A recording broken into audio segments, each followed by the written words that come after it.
Dalawang araw bago ang halalan sa Mayo 12, 2025, ang aking channel po ay nagpapaalala na maging matalino tayo sa pagboto sa national at local election, lalo na sa Senado. Ako iboboto sa Alyansa para sa Bagong Pilipinas at sa partido ng PDP Laban. Lahat ito ay mga trapo at mga korap na politiko.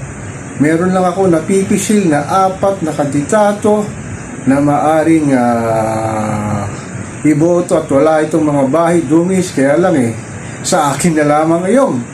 Nakakalungkot lang sa pagtaas ng presyo ng bilihin, serbisyong publiko at kawalan ng healthcare system sa ating mahal na inang bayan. Ay wala man lang isa sa mga sinasabing tumatakbo sa Senado na binanggit na pagagandahin nila ang healthcare system sa ating mahal na inang bayan. At nakakalungkot talaga pag ikay nagkasakit ay talagang walang tatanggap sa iyong ospital kung wala ka man lang i-deposit na pera o salapi sa kanilang sinasabing ospital na gagamot sa iyo.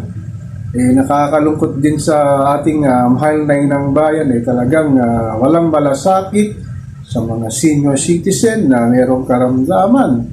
At ang nangyayari lang hihintay nilang mamatay sila sa sarili nilang tahanan at walang kakayahan ng kanilang pamilya na sila'y dalhin sa ospital dahil sa kawalan ng pera o salapi.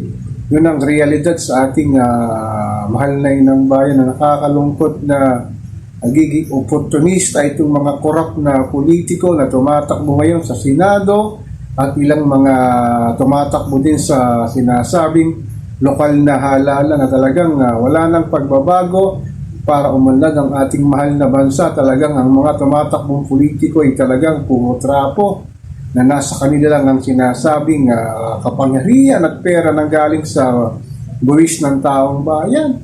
At pati itong mga parties ay bahagi na rin ng sa darating na election. Talaga naglipa na ang mga sinasabing nagbibigay ng mga salapi or pera sa mga kanayunan sa liblib na lugar sa ating mahal na inang bayan.